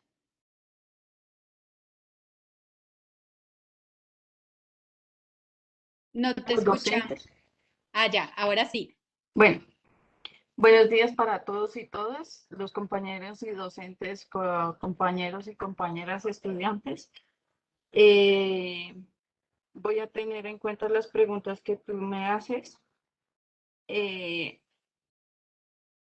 Primero que todo, iniciar como por qué derribar estatuas. La, la comunidad MISAC, pues yo soy mi nombre es Francilena Yalanda Yalanda, yo soy del resguardo indígena de la María Pindamo Cauca. Es una zona conocida como una zona roja y que es al lado de la Panamericana, donde siempre se presentan las protestas y el taponamiento de la vía Panamericana. Porque las comunidades indígenas hoy en día estamos reivindicando nuestra memoria primero que todo ancestral e histórica. La comunidad Misak, pues estamos ubicados en el Gran Cauca, al sur de Colombia y al nororiente del departamento del Cauca, en el municipio de Silvia y en la vereda que se llama Guambía. De ahí pues empezamos como el proceso cuando habíamos perdido el Gran Cauca. Esa es como la parte histórica ya llevamos como 500 años y nosotros recordamos como si fuera no, hoy o mañana o tarde. ¿Por qué? Porque nuestros abuelos defendían esos territorios para el bien común de la comunidad y hoy en día se puede decir que hemos defendido nuestros territorios para el bien común de todo un pueblo o nacionalidad colombiana. ¿En qué sentido puedo decir que nosotros hemos defendido? Para nosotros no se ha visto viabilidad o no es tanto el material, digamos, la defensa más que todo ha estado en los bienes de la nación, es la tierra. Ha sido el agua, ha sido el viento y han sido todo lo que en sí tiene el medio vivo que está encima de la tierra y más abajo de la tierra y donde nosotros vemos al oriente, al occidente, el aire. Esa ha sido como la contribución más grande que le ha apostado las comunidades, le ha dado la comunidad las comunidades indígenas en general. Acordémonos que no solamente el departamento del Cauca es pueblo indígena. Latinoamérica ha sido el gran Abya-Yala. Desde el norte hasta la Patagonia habemos pueblos indígenas. Por lo tanto, para de pronto, si hablamos históricamente, la conquista o el descubrimiento o la colonia, para nosotros no ha sido un gran descubrimiento, pero de pronto para los países de afuera era un gran descubrimiento. Para nosotros teníamos todo, o sea, teníamos nuestra cosmovisión, nuestra visión, nuestra economía, nuestra política, nuestra forma de ver el mundo, nuestra forma de sentir el mundo. Teníamos todo. Por esa misma razón decimos que la memoria histórica, la memoria de nosotros fue vandalizado, en el cual para nosotros no significa un descubrimiento, para nosotros fue una invasión y un saqueo y una imposición. Y por eso por esa razón, la comunidad, pues, desde 1900, cuando había muchos, digamos, invasión en los territorios, los abuelos para defender, cogían a los niños y los mandaban a dormir en las montañas, nos encerraban en las montañas y desde allá ellos defendían el territorio. Y hoy en día, pues nosotros como hijos de ese entonces, pues crecimos con esa reivindicación, es defender lo que nuestros abuelos, nuestras abuelas nos dejaron, que es la tierra, el agua, el aire y el oxígeno. Y además, fuera de eso, en el territorio, encima de eso, nosotros como al tener una economía, al tener una visión política, teníamos nuestras estructuras organizativas bien organizadas, y eso fue a través de la invasión, a través de la colonización en los territorios. Eso fue poco a poco, fue distorsionado, fue desunido, y muchas de las organizaciones sociales o muchas de las comunidades indígenas tenían sus propias estructuras organizativas, políticas, económicas, en la cual no nos faltaba nada, ni siquiera la salud. También nosotros, las personas indígenas, teníamos una salud de casi 200 años. Las personas duraban 200 años. Y hoy, con esa desestabilización, esa desestructuración, las comunidades indígenas hemos llegado a vivir, si acaso 100 años. Imagínense lo que hemos perdido de vitalidad al perder nuestro territorio, nuestras formas de vida, nuestra forma organizativa, nuestra economía, que son las alimentaciones, cuando son invadidas. Y por lo menos cuando yo le digo esto es en el sentido, por lo menos en 1930 al 40, cuando llega la Revolución Verde con sus políticas, con sus paquetes tecnológicos, esa era la matanza más tenaz porque era la alimentación. Y hoy en día ya las comunidades indígenas tenemos como demográficamente la calidad de vida está en 100 años, 80 años. Y eso es preocupante porque la mayoría de las comunidades indígenas, pues al contribuir a eso, nosotros al defender eso y estar en peligro, como dijo el auto 004,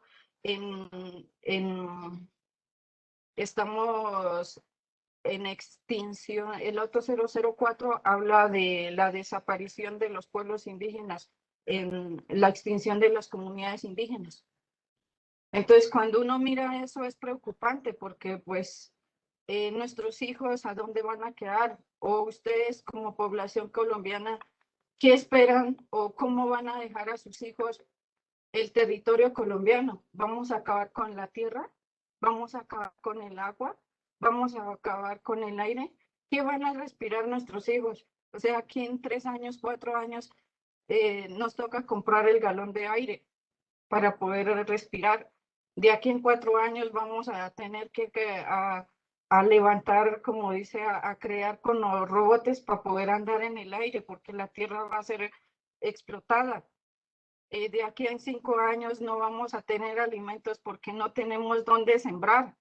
Ese ha sido la gran contribución de las comunidades indígenas a nivel del país y del mundo. ¿Sí? Eso ha sido la protección más grande. ¿Y por qué nos persiguen y por qué queremos, o sea, por qué es importante derribar estatuas? A nosotros las estatuas o las imágenes que nos colocan a través de la invasión al cosmos de nosotros, al pensamiento de nosotros y la parte espiritual que nos simboliza los espacios sagrados, eso no nos representa a nosotros. De lo contrario, analicen ustedes, compañeros y compañeras, docentes, médicos, lo que quieran decir ustedes, como estén, donde tengan su profesión. Una persona que ha sido invasora, una persona que cuando uno lee la biografía ha sido pleitista, una persona que no concuerda la forma de vida, lo que dice y lo que hace. No, todo ese terror, odio, individualismo, todo lo que nos genera el desequilibrio total más grande. Porque hoy en día sentimos dolor las mujeres al ver a nuestros hijos sufrir por tener una educación, sufrir porque tienen que estudiar, sufrir porque tienen... Eso invade a nuestro espíritu, entra al más profundo del corazón, es el dolor.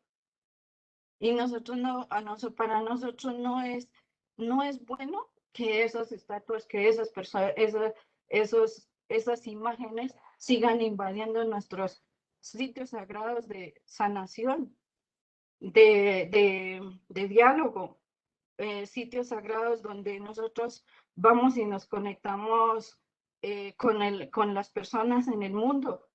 ¿Por qué Bacatá? ¿Por qué Sebastián de Belalcázar? Bacatá porque era un sitio sagrado donde todas las personas de Latinoamérica llegaban a construir su política de vida entre pueblos, donde se programaba lo que es el trueque, donde se programaba la construcción del pensamiento, donde se programaba la unión de todos los pueblos. Y por eso, cuando uno mira la unión de todos los pueblos de Latinoamérica, tienen un nombre acá a este sitio sagrado que es Bacatá.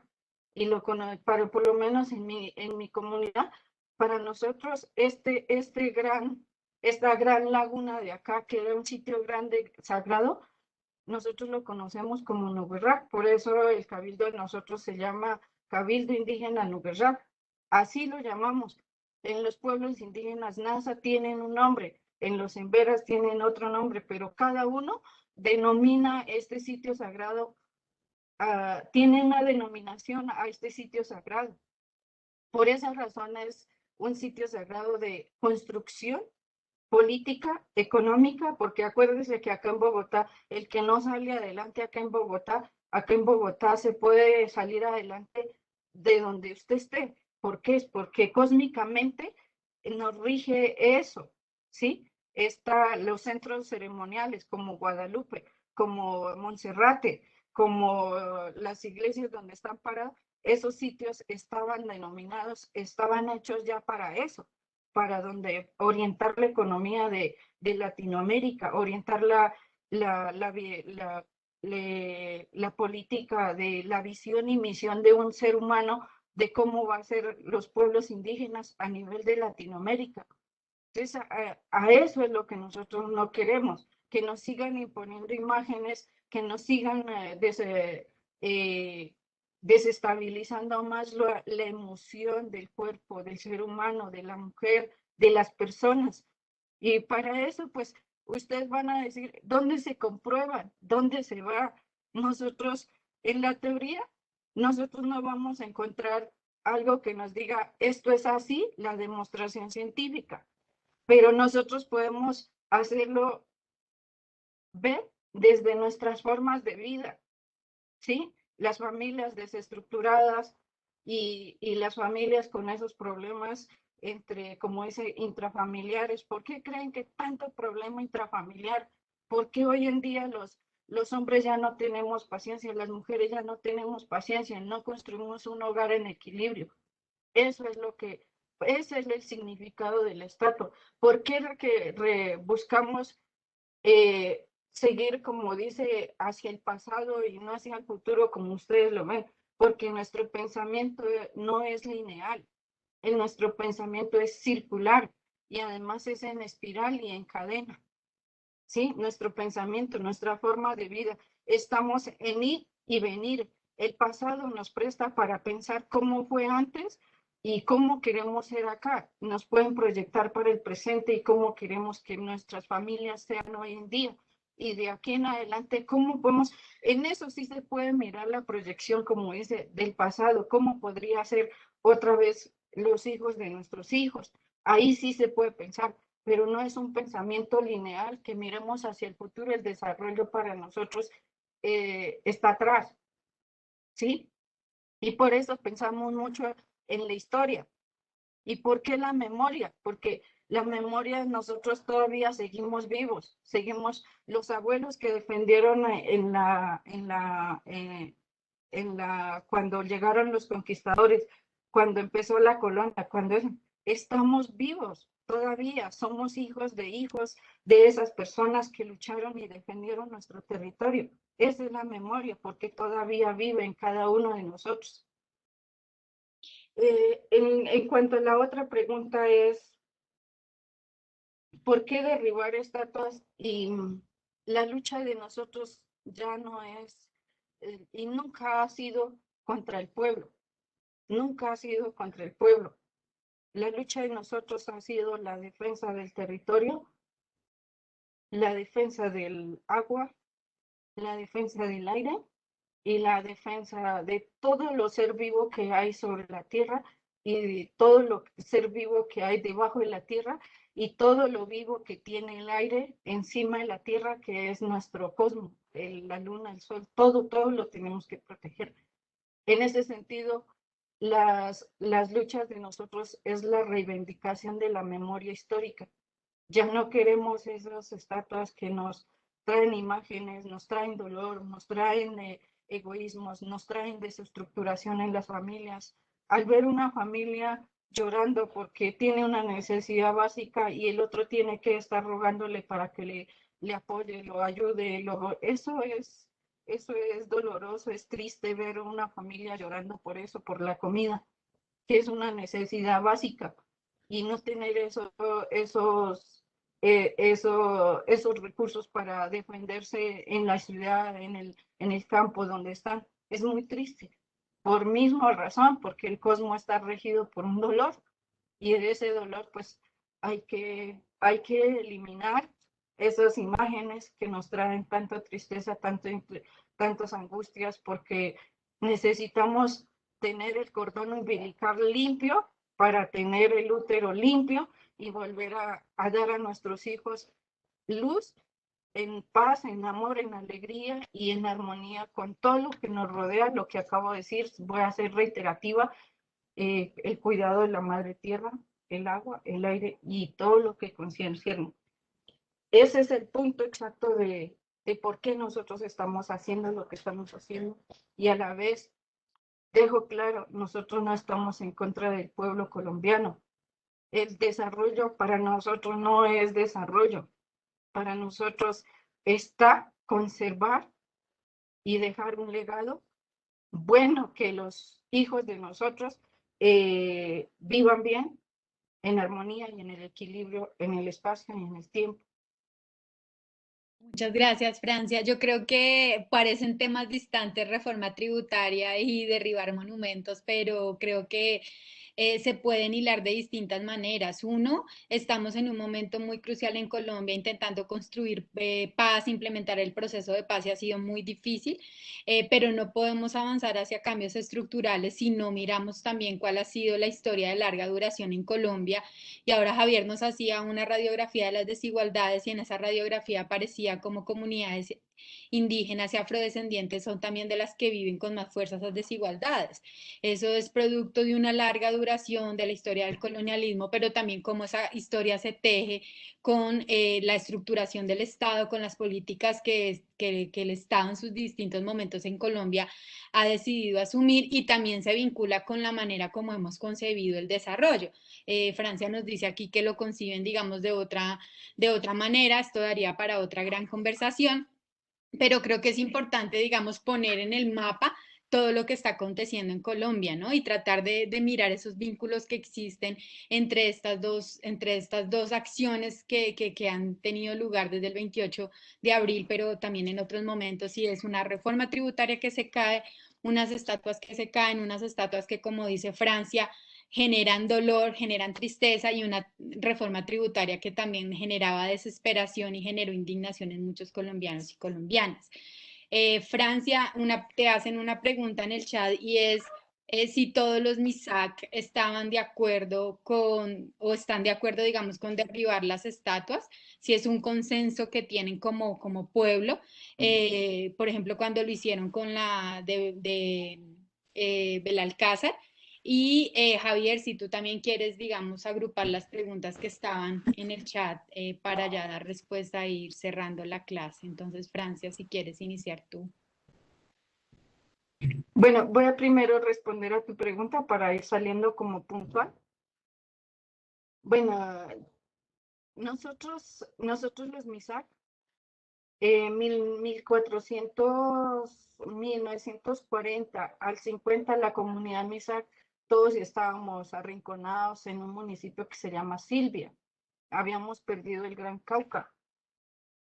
1940 al 50, pues como a través de una estrategia política fue la organización de la Asociación Las Delicias, y empezamos a trabajar en conjunto toda la comunidad para poder visibilizarnos nuevamente, pero ese era el objetivo. Y esa organización se organizó a través de una asociación, y en ese entonces no había cabildo, solamente nos agrupábamos y trabajábamos juntos sin la aval del Estado colombiano, sino entre nosotros solo a través de una asociación, pero ni siquiera ni siquiera registrado, sino asociación, se llamaba Las Delicias, y desde ahí pues empezó a trabajar todo lo que es la parte organizativa de cómo queríamos ver a nuestros hijos en un digamos, de aquí en el mañana, porque para nosotros, como decíamos, el futuro estaba en el pasado, y para poder ver el pasado, para poder ver que nosotros pervivamos en el tiempo y en el espacio, pues se hizo a través de la organización que se llamaba Asociación Las Delicias. Y luego, después vino la organización del Cabildo, pues que fue posterior a eso. Y ya con el Cabildo, pues que en 1971 se hizo la primera marcha a nivel del país, y ahí se unieron casi la mayoría del pueblo en el departamento del Cauca. Y por eso se hizo la accionar caminar hasta Popayán, desde Silvia a Popayán se caminó, y con eso también en ese entonces se mostró que nosotros todavía existíamos. Y tenía 4 pilares fundamentales también, que es lo económico, la tierra y la defensa por nuestros derechos ancestrales. Nosotros en 1995, la comunidad MISAC dejó la organización a nivel general con todas las organizaciones. ¿En qué sentido? En el sentido que nosotros siempre hemos pensado que la mejor forma de hacer las cosas no es la pelea, y la pelea no es contra el pueblo, ni contra nosotros los hermanos mismos, sino hacer una estrategia, digamos, más para pervivir en el tiempo y en el espacio, es como la defensa del territorio. Pero entonces, para poder defendernos, nos tocó ampliar el territorio volviendo a recuperar, y la consigna era recuperar la tierra para recuperarlo todo. Y desde ahí, con esta política, esa consigna tiene 4 pilares fundamentales: lo económico, lo político, lo cultural y lo social. Desde esa base pues en cada uno de en esos 4 pilares fundamentales trabajamos con 12 programas que están enfocados al fortalecimiento, a la recuperación y fortalecimiento de la identidad cultural de la comunidad Misak. Teniendo en cuenta esos 4 pilares fundamentales con sus 12 programas, pues empezamos a recuperar la tierra a través del mismo estado con la compra de tierras, y hoy en día nos encontramos en 7 departamentos, ¿sí? La comunidad Misak, pero todos tenemos un solo núcleo, que es el Nunacha. Nunacha, que es la unión de todos de los gobernadores, de todos los cabildos miembros, para encontrarnos a mirar, a analizar cómo vamos a hacer que perviva nuestro pueblo en el tiempo y en el espacio para seguir protegiendo la tierra, todo lo que tenemos los elementales. Entonces, sí trabajamos en unión, estamos en 7 departamentos y tenemos, como dice, un núcleo familiar grande, que es Nunacha. Gracias, Francia. Vamos con Javier y luego al final, Francia, si puedes responder una pregunta de uno de los panelistas, y es por qué en el 2020 y 2021 derriban las estatuas, no en 1995, no en el 1930, no en 1800. No estoy segura cuándo surgieron las estatuas, debe ser parte del proceso de consolidación del Estado-Nación. Pero pregunta a alguien por qué ahora, por qué 2020-2021. Entonces vamos a escuchar primero a Javier García y volvemos contigo. Bueno, gracias. Hay una pregunta en el chat sobre la diferencia en los subsidios entre Reino Unido y Colombia. ¿Se debe a la cantidad de recursos asignados por persona o a la diferencia de cantidad de personas en condiciones de pobreza, o es cuestión de mala focalización?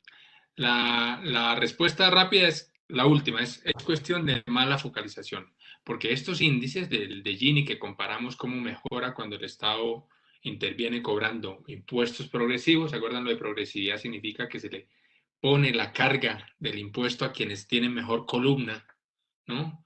No se pone a pagar a los que menos tienen, ¿no? Sino se pone más impuesto, mayor carga tributaria a aquellos que ganan más y que pueden ponerlo. Y entonces ese dinero que recauda el Estado se focaliza mejor, en el caso del Reino Unido, con mejores servicios fundamentales, para cubrir derechos fundamentales de calidad, entonces, educación pública, ¿no?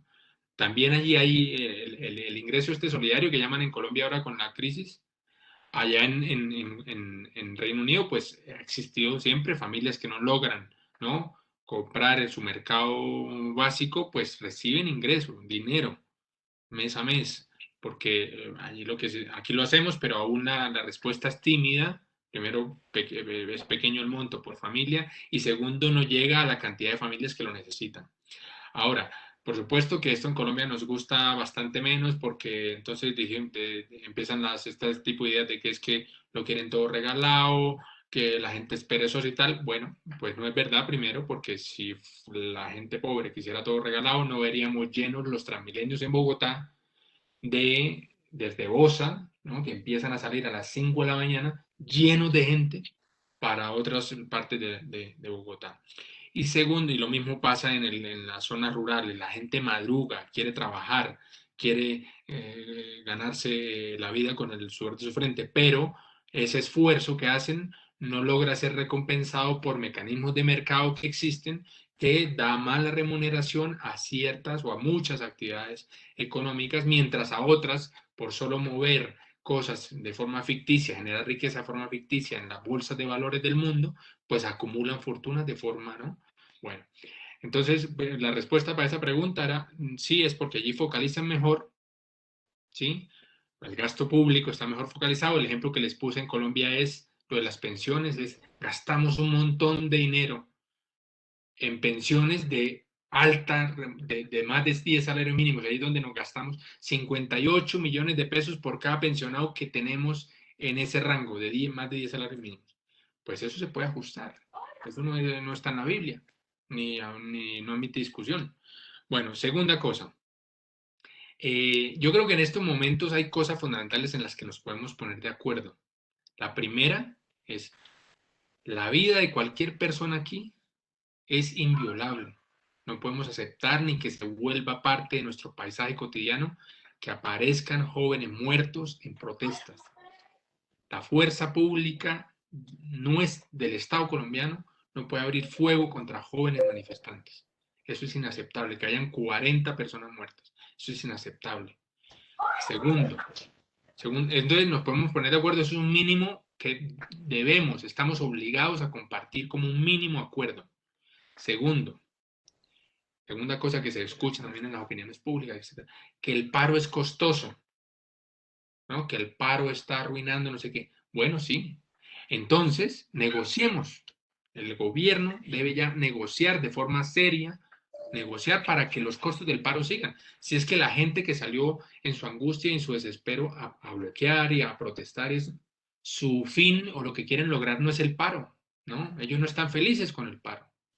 Ellos lo que querían a través del paro es que les escuchen, y ahora lo que hacen los estados civilizados es negociar y escuchar y tramitar esas demandas, a mi modo de ver, genuinas, legítimas.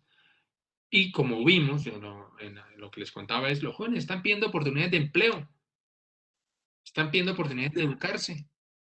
¿Cuál es el problema? Que entonces el Estado colombiano se ponga a la tarea de negociar en serio y de crear las transformaciones que se necesitan para que estas nuevas juventudes, los que están protestando son los que ahora se están dando cuenta que la vida que les va a tocar pues está llena de nubarrones y eso pues y por eso lo quieren cambiar aquí y en Chile. ¿Por qué? Porque algo que compartimos aquí en Chile, y esto fue antes de la pandemia, que tampoco nos engañemos que fue la pandemia. La pandemia lo empeoró. Esto ya venía, esto era un cáncer que la pandemia pues nos ocupó de otro mal, pero esto ya venía. Entonces, lo segundo que quería decir es, hay demandas genuinas, hay solicitudes legítimas por parte de estos jóvenes que están con desespero, hambre, frustración, ira, todo en las calles, y que lo que debe hacer el Estado colombiano ya es negociar en serio para que entonces nos salgamos de ese cuento de que el paro es costoso, cada día de paro y empieza esa narrativa. Bueno, pues si el paro es costoso, pues parémoslo ya, negociemos ya. Tercera y última, que otra cosa que esa sí nos la enseñó, nos la recordó la pandemia. Imagínate que los humanos somos seres sociales, es decir, dependemos unos de otros. Eso me lo ayudó a recordar Francia cuando expresaba sus ideas. Hay ciertos grupos empresariales aquí, en Estados Unidos, en Europa, que creen que ellos son solos y que se han hecho solos. Bush, por ejemplo, Bush hijo, el más tonto porque la tontería va creciendo a los hijos, decía que él se había hecho a pulso. Él, hijo de la dinastía Bush, de los más ricos del mundo, y que había llegado a ser presidente por él. No, hijo, si tú hubieras nacido en Marruecos, ¿no? Y sin 3 comidas al día, no, y con tu nivel de tontería, pues no hubiera llegado a ser pues, el presidente de los Estados Unidos. Ese discurso que se instala en algunos empresarios, decir que ellos son los que aquí se esfuerzan, ellos son los que no sé qué, no, resulta que las sociedades que funcionan es donde las interacciones entre empresarios, grupos sociales, trabajadores, todas las comunidades funcionan y juegan su rol, son las mejores. Y un ejemplo de esto es absolutamente rompedor. Piensen en los hombres o en las personas más ricas del mundo. En los 10 más ricos, hay 8 por lo menos que tienen en común que son del mismo barrio, Estados Unidos. ¿Por qué? Porque gracias a que ellos pertenecieron a esa cosa que se llama Estado norteamericano, ¿no? Que tiene infraestructuras como ningún otro país, que los costos de transporte, por ejemplo, para sacar a los puertos es de $1 o no sé cuánto, es baratísimo, o que tienen un sistema educativo, ¿no? Buenísimo, que entonces los empresarios allí pueden contratar gente cualificada porque el sistema de educación pues es bueno y provee eso. Porque hay un sistema sanitario, ¿no? Que más o menos funciona, que inmuniza a todos los niños al nacer, que no quedan con causas severas para que afecten su vida, ¿no? Productiva. Esos empresarios toman de ese vino que se llama lo que ofrece el Estado vía cubrir servicios y derechos fundamentales. La pandemia nos recordó eso, mira, Sí, la COVID no funciona que uno se vaya a vacunar a Miami. No es que si no logramos inmunidad de rebaño, seguimos encerrados en casa, ¿sí? Y si seguimos encerrados en casa, la gente sigue siendo pobre, aumentando su pobreza, su desespero y tal. Y luego cuando vayamos en nuestros flamantes carros, pues no podremos pasar porque la gente está bloqueando las vías, porque no hemos logrado la solución colectiva, que es todos debemos hacer fiesta, parte de esta fiesta que llamamos vida. La vida es para todos, los mínimos fundamentales son para todos. Bueno, me he ido cargando cada vez que hablo, pero un abrazo y a mí esta situación me tiene con mucha frustración y tristeza. Bueno, gracias Javier por tus reflexiones. Francia, entonces, ¿qué nos quieres compartir de esta pregunta que te hacen? Porque en el 2020 y en el 2021 ustedes deciden derribar estas estatuas luego de más de 500 años de historia colonial. Bueno, pues si yo le digo, si le digo que ha sido ahora, no es ahora. Nosotros hemos tratado de visibilizar nosotros hemos utilizado para poder pervivir y permanecer en el tiempo y en el espacio. Nosotros utilizamos muchas estrategias como los abuelos cuando defendían nuestro territorio en la conquista, ¿cómo hicieron? Esa era una forma de visibilizar al mundo de que nosotros hemos sido muy estratégicos, pero sin hacer daño a nadie. Le echaban a los hijos, a los niños que estuvieran enfermos, los echaban al agua y necesitaban niños que defendieran, jóvenes que defendieran. Y así, esa era una estrategia para poder que la mujer, las personas estuviéramos sanos y poder defender en esa época. En la época de 1995-96, también nosotros caminábamos muchas veces. La estrategia en ese entonces era taponar la vía panamericana para que el pueblo colombiano se diera cuenta y el gobierno, decirle al gobierno nacional, usted no nos está apoyando en la pervivencia y permanencia del pueblo porque nos pone muchas barreras para poder dar digamos, un sistema de salud, apoyarnos en los sistemas de producción, mantener la alimentación, mantener el territorio. No nos apoyaban, nos hacían firmar documentos y después decían que nos habían entregado una cantidad de tierras. Eso es mentiras. Si ustedes van a ver los ministerios, hay muchas firmas de convenio y van a encontrar cantidad de convenios firmados, pero si vas al territorio, vamos a encontrar lo que dice el doctor, el que expuso antes que yo, vamos a encontrar muchas desigualdades sociales. ¿Por qué? Porque no se han cumplido realmente lo que se dice. Quedan en firmas, el papel resiste todo. ¿Por qué en este momento nosotros estamos haciendo? Nosotros hemos venido desde muchos años antes, mostrando otras formas de hacer lucha y pervivir. Y en ese entonces fue el taponamiento de las vías panamericanas.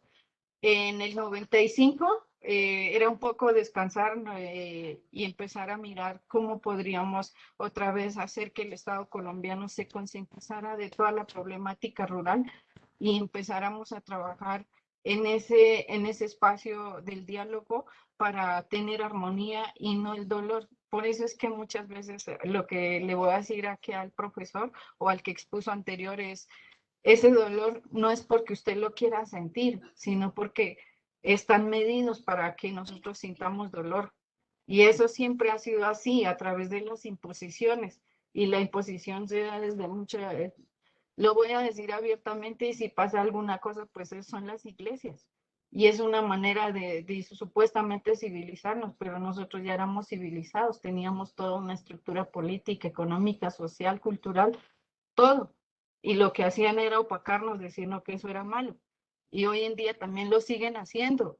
Entonces, las comunidades indígenas somos la piedrita en el zapato para el supuesto desarrollo. Y resulta que donde están las comunidades indígenas están los recursos más grandes, que son la naturaleza, el agua, el aire. Entonces, como no pueden sacarlo, entonces somos la piedrita para el desarrollo. Entonces, ese es el punto exacto. y el otro es cuando no quieren dominar, se nos meten es por el corazón, por el espíritu, y hacernos opacar con el dolor, y siempre vamos a estar, y la pandemia, esa era una estrategia política de la política neoliberal. Y recordemos que antes de la pandemia, ¿por qué estaba desestabilizando? ¿Por qué la gente estaba saliendo a la calle? Y era una manera de parar, o sea, como hacer una dilatación para que no se diera, pero de todas maneras hicieron esa política porque a nivel mundial estaba desestructurado el capitalismo salvaje, lo mandaron a recoger y hoy estamos en un cambio político, económico, social, cultural, donde hay que empezar a pensar nuevamente cómo podríamos organizar las bases o poner los pilares fundamentales para que nuestros hijos tengan una nueva vida. Y en ese sentido es que la comunidad Misaca en el 2018-2019 se unió para poder hacer la lucha nuevamente conjunta entre los 7 departamentos. Y en ese sentido es que estamos. ¿Por qué el 2021? Porque la mayoría del capitalismo salvaje pues está mandado a recoger, no les ha funcionado en ninguna cosa y hoy en día tienen que volver a reestructurar a nivel mundial, usted no sabe, y eso se llama reorganización de la política económica. Así como hubo en el 1921, se inventaron el shock de 1921 para poder cambiar la política económica, política y estructural, pues hoy también lo estamos viviendo. Son cada 30 años, ¿sí? Entonces, por ese auge, pues también estamos, nosotros, es una manera de defender y decir, nosotros tenemos acá en Colombia son 30 años, a nivel institucional 45 años, a nivel mundial se está dando el shock de 1931. O si ustedes miran también el